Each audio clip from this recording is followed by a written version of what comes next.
ஸ்ரீமதே ராமானுஜாய நமஹ. அர்த்த பஞ்சகத்துல இதுவரையிலும் 4 அர்த்தங்களை பார்த்துள்ளோம். இனி மிச்சப்பட்டது பலஸ்வரூபம். பலம் என்ன? எம்பெருமான் திருவடிகளை கிட்டி எம்பெருமானுடைய திருக்கல்யாண குணங்களை அனுபவித்து அனுபவ ஜனித பிரீத்தி காரித கைங்கரியம், அனுபவத்தால தூண்டப்பட்டு கைங்கரியம் செய்யறோமே, அதுதான் பலன். இந்த பலத்தை பற்றி ஆழ்வார் எந்த 4 பதிகங்களிலே அருளி செய்கிறார் என்றால், எம்மா ஒழிவில் நெடு வேய். எம்மா எம்மா வீட்டு திறமும் செப்பம் 2ஆம் பத்தினுடைய 9வது திருவாய்மொழி. ஒழிவில் ஒழிவில் காலமெல்லாம் உடனாய் மன்னி 3 நெடு நெடுமார்க்கடிமை 8 10 வேய் வேய் மறுதோழினை மெலியும் ஆலோ 10 3 ஆக 2 9 3 3 8 10 10 3. இந்த பதிகங்கள்ல ஆழ்வார் புருஷார்த்தத்தை பலத்தை பற்றி விவரித்தருளுகிறார். இதில் முதல் பதிகம் எம்மா வீடு. இந்த பதிகத்தில் ஆழ்வார் என்ன சாதிக்கிறார் என்றால், கைங்கரியம் செய்யும் பொழுது சுவார்த்ததா நிவிருத்தியை அருளி செய்கிறார். அதாவது எம்பெருமான் திருவடிகள்ல கைங்கரியம் தான் புருஷார்த்தம் என்று முதல் பத்திலே அறுதியிட்டார். இதை நம்மளே அருளி செய்த அர்த்தத்திலே பார்த்துள்ளோம். முதல் பத்துக்கு என்ன சாரம்? எம்பெருமானுடைய திருவடிகள்ல பண்ணக்கூடிய கைங்கரியம் தான் புருஷார்த்தம். ஆத்மா எதை ஆசைப்பட வேண்டும், அதுக்கு என்ன புருஷார்த்தம் என்றால் எம்பெருமான் திருவடிகளை கிட்டி கைங்கரியம் பண்ணுவதுதான் புருஷார்த்தம் என்று முதல் பத்திலே சாதித்து விட்டு 2ஆம் பத்தில் ஆழ்வார் என்ன பண்ணார் என்றால், இந்த கைங்கரியத்தை நிஷ்கர்ஷித்தார். அதை இப்படிப்பட்டது என்று அறுதியிட்டார். எப்படிப்பட்டது கைங்கரியம் என்றால், எம்பெருமானுக்கு தொண்டு செய்யும் பொழுதும் கூட எனக்காக என்னுடைய ஆனந்தத்துக்காக என்று இருக்கக்கூடாது. எம்பெருமானுடைய ஆனந்தத்துக்காக எம்பெருமானுக்கு நான் தொண்டு செய்பவனாக அமைய வேண்டும் அப்படின்றதுதான் எம்மா வீடு அப்படின்ற பதிகத்தில் ஆழ்வார் பிரார்த்தித்தார். 2ஆம் பத்தில் எம்பெருமான் என்ன பண்ணா என்று பார்த்தோம் முன்பே. ஆழ்வார் பலமுறையாக நலமந்தம் இல்லதோர் நாடு புகுவீர் அப்படின்னா நமக்கும் ஸ்ரீவைகுண்டம் போக வேண்டும் அப்படின்ற உபதேசம் பண்ணார். அடியார்கள் கூடாங்களே உடன் கூடுவது என்று கூற என்று தாமும் ஆசைப்பட்டார். இதெல்லாம் கண்ட எம்பெருமான் ஆழ்வாருக்கு மோட்சத்துல ஆசை, ஸ்ரீவைகுண்டத்துல எனக்கு கைங்கரியம் பண்ண வேண்டும் என்று ஆழ்வார் ஆசைப்படுகிறார் என்று எம்பெருமான் உணர்ந்து என்ன செய்தான்? ஆழ்வாருக்கு மோட்சத்தை கொடுத்தான், ஸ்ரீவைகுண்டத்தை கொடுத்தான். அங்க கைங்கரியம் செய்வதற்கு ஆழ்வாரை அழைத்தான். அப்பொழுது ஆழ்வார் என்ன சொன்னார்? எனக்கு மோட்சம் வேண்டாம் அப்படின்னு சொன்னார். ஏன் நிராகரணம் பண்ணார்? எம்பெருமானே, என்னுடைய ஆசைக்காக எனக்காக நீ கொடுக்கக்கூடிய மோட்சமும் எனக்கு வேண்டாம். உன்னுடைய திருவுள்ளத்துக்காக நீ மோட்சத்தை கொடுக்க வேண்டுமே ஒழிய எனக்காக நீ கொடுக்க கூடாது. தனக்கேயாக என்னை கொள்ளும் இதே எனக்கே கண்ணனை யான் கொள் சிறப்பு என்று எம்பெருமானே, உனக்காக தான் நான் இருக்கணுமே ஒழிய எனக்காக அப்படின்றது இருக்கவே கூடாது என்று இதான் எம்மா வீடு அப்படின்ற பதிகத்தில் ஆழ்வார் செய்யக்கூடிய நிஷ்கர்ஷம். என்ன நிஷ்கர்ஷம்? நிஷ்கர்ஷம் என்றால் அறுதியிடறது. என்ன அறுதியிட்டார் ஆழ்வார்? எம்பெருமானுக்கு பண்ணக்கூடிய கைங்கரியத்தில் சுவார்த்ததா, ஸ்வம்னா நான், சுவார்த்தம் அப்படின்னா எனக்காக, சுவார்த்ததா அப்படின்னா எனக்காக இருக்கும் தன்மை, அதை நிவிருத்தி பண்ணுகிறார், அதை கழிக்கிறார் ஆழ்வார். கைங்கரியம் செய்யும் பொழுது எனக்காக என்னுடைய ஆனந்தத்துக்காக அப்படின்ற ஒரு அம்சமும் இருக்கக்கூடாது என்று இது எம்மா வீடு அப்படின்ற பதிகத்திலே ஆழ்வார் அருளி செய்தார். ஆக இந்த பதிகத்தில் இப்ப புருஷார்த்தத்தை தானே விவரிச்சிருக்கார் ஆழ்வார். நம்ம என்ன பார்த்துன்னு வரோம்? பலஸ்வரூபம் என்ன அப்படின்னு பார்க்கணும்.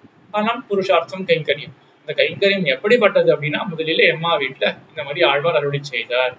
அடுத்தது 3 ஒழிவில் காலம் எல்லாம்.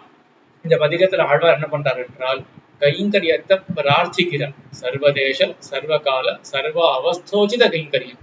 சர்வதேச எல்லா இடங்களிலும், சர்வ கால எல்லா சமயங்களிலும் எல்லா காலத்திலும், சர்வ அவஸ்தா உச்சித எல்லா நிலைகளுக்கும் சேர, எம்பெருமானுக்கு என்ன நிலையவனா இருக்கட்டுமே, அதே போல நாமும் அந்த எம்பெருமானுக்கு கைங்கரியம் பண்றதுக்கு எல்லா நிலைகளையும் நாம் எடுத்துக்கொள்ளலாம்.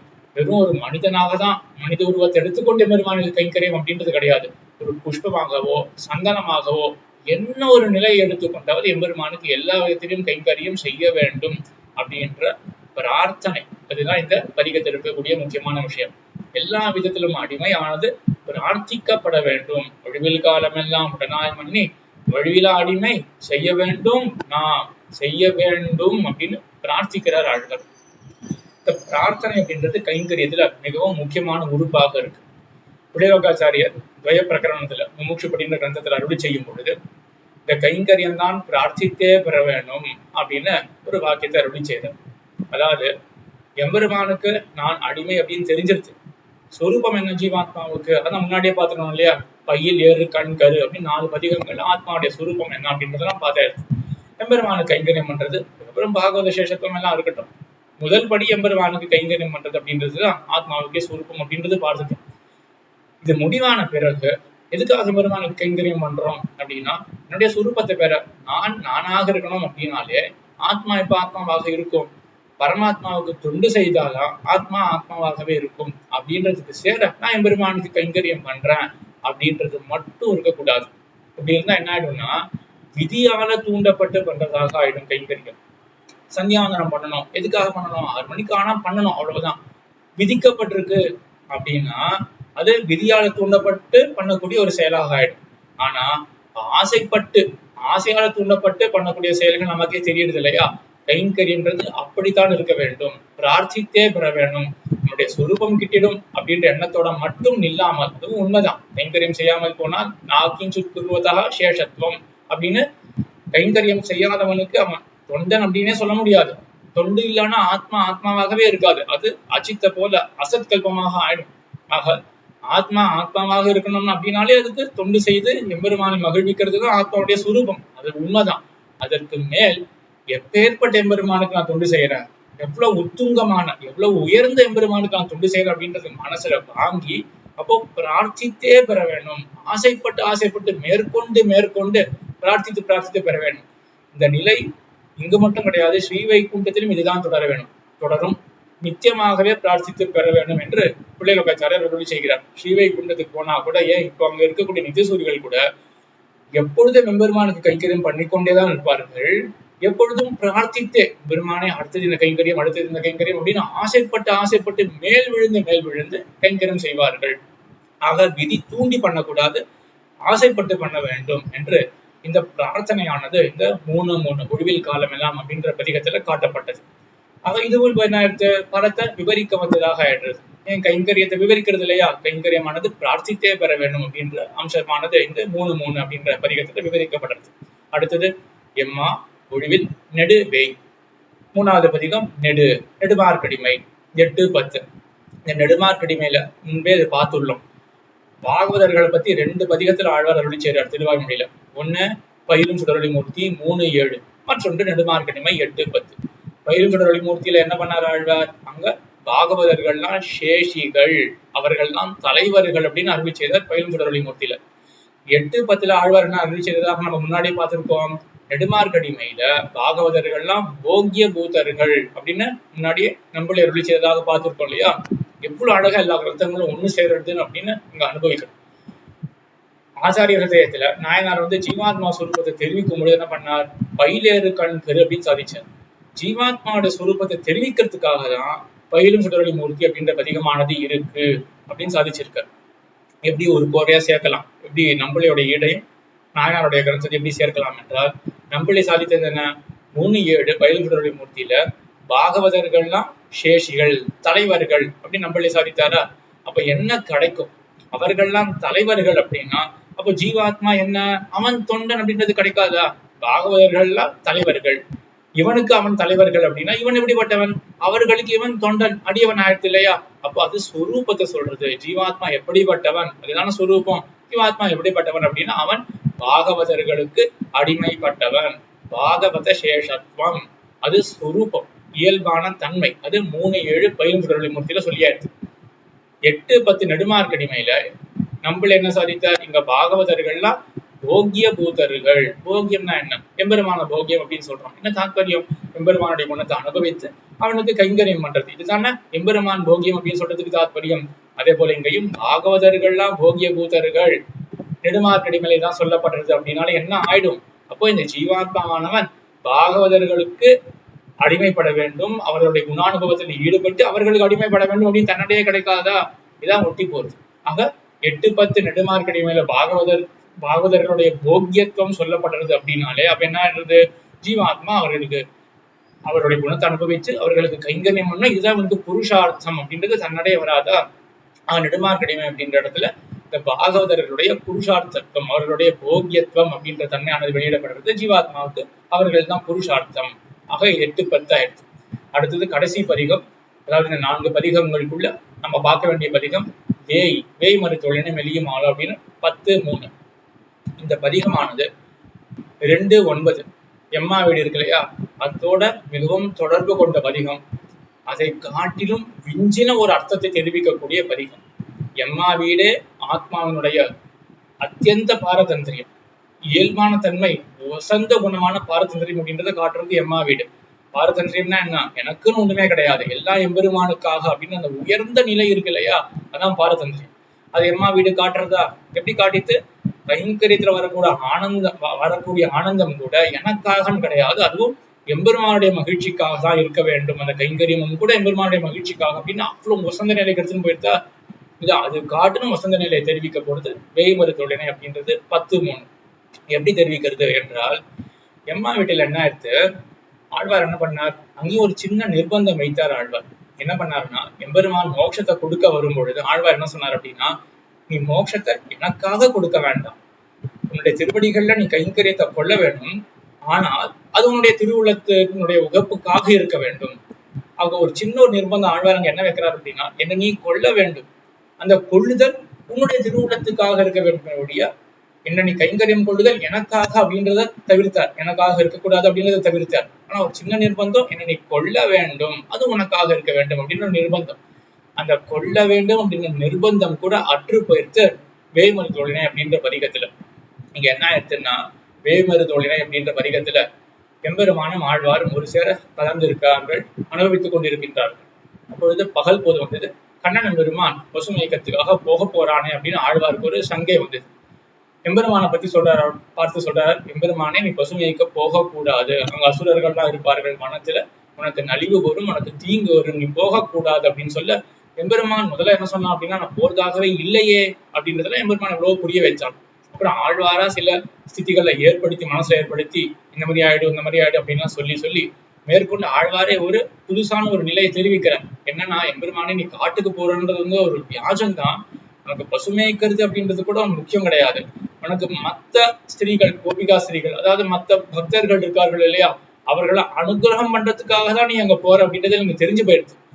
அவர்கள் அனுகிரகம் பண்ணுவது நீ இங்கேயே பண்ணலாமே, உனக்கு ஒரு கவலை இருக்கலாம். ஆழ்வார் ஒரு பக்தர் இருக்கும் பொழுது மற்ற பக்தர்களிடத்துல நான் ஈடுபட்ட ஆழ்வாருக்கு வருத்தம் வருமோ அப்படின்னு உனக்கு ஒரு கவலை இருக்கலாம். எனக்கு அந்த வருத்தம் கிடையாது அப்படின்றத நான் இப்ப தெரிவிக்கிறேன். என்னுடைய கண்மட்டத்திலேயே நீ மற்ற பக்தர்களுடன் நீ அனுபவித்துக் கொண்டிருந்தால் எனக்கு அது போதும்.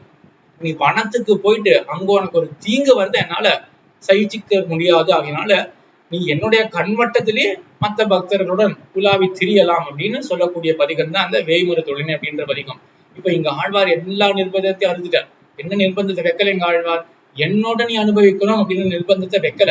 ஆழ்வாருக்கு இங்க என்ன வேண்டியிருக்கு அப்படின்னா, அதான் மாமுனிகள் சாதிப்பார் இந்த கிரந்தத்தின், அதாவது ஆச்சாரிய சாதிக்கும் பொழுது, பரசமிருத்தியே ஆழ்வாருக்கு இங்க பிரயோஜனமாக இருந்தது. பரன்னா எம்பெருமான், பரபரன் கண்ணன் பெருமான், அவனுடைய சமிருத்தி அப்படின்னா அவனுடைய ஒரு இன்பம், அவனுக்கு ஏற்படக்கூடிய ஒரு விருத்தி சமிருத்தி, அது மட்டுமே ஆழ்வார் பார்த்தாரே ஒழிய தன்னை பார்க்கவே இல்லை அப்படின்றதுதான் அந்த எம்மா வீடுக்கும் இந்த வேய்மருத்துவனை அப்படின்ற பதிகத்துக்கும் இருக்கக்கூடிய வாசி. அங்க கொல்ல வேண்டும் அப்படின்றது பார்த்தார், ஆனா கொல்லும் பொழுது உனக்காக கொள்ள வேண்டும், எனக்காக கொல்லக்கூடாது அப்படின்னு எம்மா வீட்டுல சொன்னார்.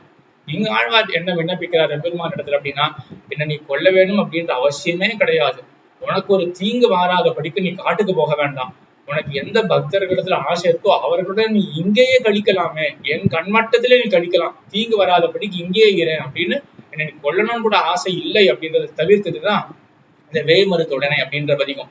ஆக இங்கேயும் புருஷார்த்தம் எப்படி வெளியிடப்படுறது என்றால், என்ன படிப்படியா பார்த்துன்னு வரும். புருஷார்த்தம்னா என்ன, புருஷன்னா ஆத்மா, புருஷைகி அர்ச்சதேதி புருஷார்த்தகா, புருஷனால ஆத்மாவால விரும்பப்படக்கூடியது அதுதான் புருஷார்த்தம். இப்ப முதல்ல என்ன விருப்பத்தை காட்டினார், கைங்கரியம், அதுவும் அவனுக்காக பிரார்த்தித்தே பெற வேணும், அதுவும் பாகவதர்கள் திறத்துல கைங்கரியம், அதுதான் பிரார்த்திக்கப்பட வேண்டியது ஆத்மாவுக்கு அப்படின்னா சொல்லிட்டு வந்து, இங்க இந்த 10:3 வேய்மருத்துவனை அப்படின்ற பதிகத்துல நம்ம பிரார்த்திக்க வேண்டியது என்ன அப்படின்னா, என்ன அப்படின்ற அந்த நிலையை விட்டுடணும். எனக்குன்னு ஒண்ணுமே கிடையவே கிடையாது, எம்பெருமானுக்கு நன்மை இவ்வளவு மட்டும்தான்.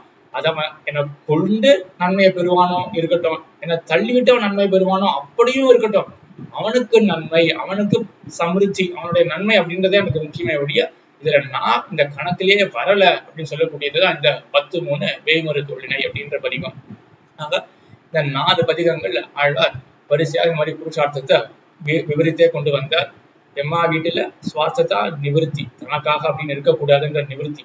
ஒழிவில் காலம் அப்படின்ற இடத்துல சர்வ அவஸ்துசித கைங்கரிய பிரார்த்தனை, அந்த பிரார்த்தனை அப்படின்றது அந்த ஒழிவில் காலம் அப்படின்ற பதிகத்துல முக்கியமான அம்சம். அப்புறம் 8-10 நெடுமார்க்கடிமையில பாகவதர்கள் திறத்திருக்கக்கூடிய கைங்கரியம் புருஷார்த்தம் அப்படின்னு அங்க அறிவித்தார்.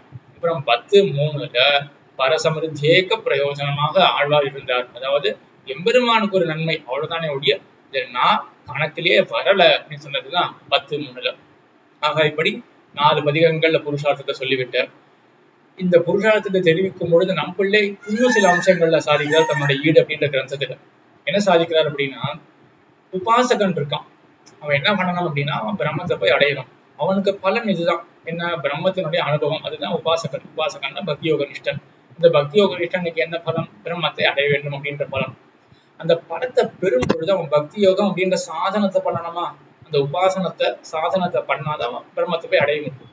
சாதனத்தை பண்ணும் பொழுது அவன் எப்படி இருக்கணும் அப்படின்னா, சாந்தகா தாந்தகா திதிக்ஷா பூத்வா ஆத்மன்யேவ ஆத்மானம் அனுபஷ்யது அப்படின்னு உபநிஷத்துலாம் சொல்றது. இவன் சாந்தியோட தாந்தியோட இருக்கணும். அதாவது உட்புலன் என்ன? அதாவது மனசுதான் உட்புலன். அதே போல பஞ்ச இந்திரியங்கள், வெளி இந்திரியங்கள், பகிர் இந்திரியங்கள் எல்லாவற்றையும் அடக்கி கொண்டு எம்பெருமானை தியானித்து மோட்சம் பெற வேண்டும். இது உபாசகனுக்கு. ஆனா அந்த பிரபன்னனுக்கு என்ன ஆயிடுச்சு அப்படின்னா, இந்த இந்திரிய நிகிரகம் அப்படின்னு இருக்கு இல்லையா, இந்திரியங்கள்லாம் கட்டுப்படுத்தல் அப்படின்றது. உபாசகன் அவன் முயற்சியால இந்திரியங்களை கட்டுப்படுத்தி அப்புறம் பக்தியை அனுஷ்டானம் பண்ணி சாதனம் பண்ணி அப்புறம் மோட்சத்துக்கு போகணும். பலனை அவன் பெற போறான். இந்த பிரபன்னனுக்கு என்ன ஆயிடுச்சு அப்படின்னா, இவன் பண்ண வேண்டியதுன்னு ஒண்ணுமே கிடையாது இல்லையா, இவனுக்கு எல்லாமே பலத்திலேயே வந்து சேர்ந்துடுறான். பிரபன்னனுக்கு எம்பெருமானே அந்த இந்திரிய ஜெயத்தை கொடுக்கிறான். அது ஆழ்வார் தெரிவிக்கிறார், என்னை தீமனம் கெடுத்தாய் மறுவித்தொழும் மனமே தந்தாய் அப்படின்னு நல்ல மனசு எம்பெருமானே நீயே எனக்கு கொடுத்த அப்படின்னு. உபாசகன் அவனுடைய மனசுல இருக்கக்கூடிய அழுக்கெல்லாம் அவன் கஷ்டப்பட்டு போக்கிக்கணும். இந்த பிரபன்னன் ஆழ்வார் இருக்காரு இல்லையா, ஆழ்வாருக்கு எம்பெருமான் என்ன பண்ணான் அப்படின்னா தானா கொடுத்தான் அந்த பலனை. என்ன பலனை? சுத்தமான ஒரு மனசாகிற பலனை தானா கொடுத்தான். சுத்தமான மனசை கொடுத்துட்டு அதுக்கப்புறம் முதல்லயே ஆழ்வார் அருளி செய்தார், அந்த பக்தியை கொடுத்தது அவனதான். அவன் தான் எம்பெருமானே என்ன பண்ணான் அப்படின்னா சுத்தமான மனசை கொடுத்துட்டு மாயார் வர மதியான மறுபடியும் அப்படின்னா அந்த பக்தியும் கொடுத்தான். உபாசகன் என்ன பண்ணான்? அவன் கஷ்டப்பட்டு பக்தியை வளர்த்துக்கணும். அங்க எம்பெருமான் அங்கேயும் உபகாரம் பண்ணுவான். ஆனா உபாசகனா நிறைய செய்ய வேண்டியது இருக்கு.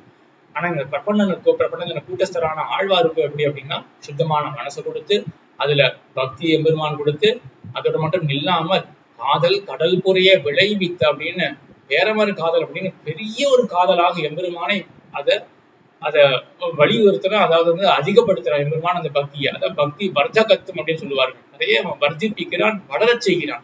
ஆக சுத்தமான மனசை கொடுக்கறது என்ன, அதே போல சிறந்த பக்தியை கொடுக்கறது என்ன, கொடுக்கப்பட்ட அந்த பக்தியை வளர்க்கிறது என்ன, இது எல்லாமே உபாசகன் தானே செய்ய வேண்டும். ஆனா பிரபன்னனான ஆழ்வாருக்கு எப்படின்னா இது எல்லாமே பலமாக அமைந்தது, எம்பெருமான் தானே எல்லாத்தையும் கொடுக்கக்கூடிய ஒரு பலனாக அமைந்தது என்று இதையும் நம் பிள்ளை சேர்த்து அருளி செய்கிறார். ஆக இந்த மாதிரி பதிகங்கள்ல இந்த அர்த்தங்கள் எல்லாம் தெரிஞ்சுட்டு நான் அதான் என்ன புரிஞ்சுக்கணும் என்றால், பலம் எம்பெருமான் திருவடிகள் இருக்கக்கூடிய கைங்கரியம், திருவடிகளை அனுபவித்து அவன் திருவடிகள்ல பண்ணக்கூடிய கைங்கரியம், அதான் புருஷார்த்தம். இது ஸ்ரீவைகுண்டத்தில் போய் பண்றதோ இங்க பண்றதோ அதெல்லாம் சரிதான். ஆனா இதோட சேர மொத்ததும் எம்பெருமான் பலனாக தருவான். நல்ல மனசை எம்பெருமான் கொடுப்பான், பக்தியை கொடுப்பான், பக்தியை வளர்ப்பான். எல்லாமே எம்பெருமான் செய்யக்கூடியவை அப்படின்னு இதெல்லாம் ஆச்சாரியர்கள் காட்டின பல சுரூபம். ஆக இதோட அர்த்த பஞ்சகத்தை பார்த்துள்ளோம். திருவாய்மொழியில 20 பதிகங்கள்ல இந்த 5 அர்த்தங்களானதை ஆழ்வார் எப்படி அருள் செய்தார் அப்படின்றத பார்த்தோம். இதற்கு மேல் ஒவ்வொரு பதிகத்திலும் உயர்வர உயர்நலம் அப்படின்ற பதிகம் ஆரம்பிச்சு ஒவ்வொரு பதிகத்தினுடைய சாரமான அம்சம் என்ன என்பதை பார்த்து கொண்டு வருவோம். ஆழ்வார் திருவடிகளே சரணம், பெருமானார் திருவடிகளே சரணம், ஜீயர் திருவடிகளே சரணம்.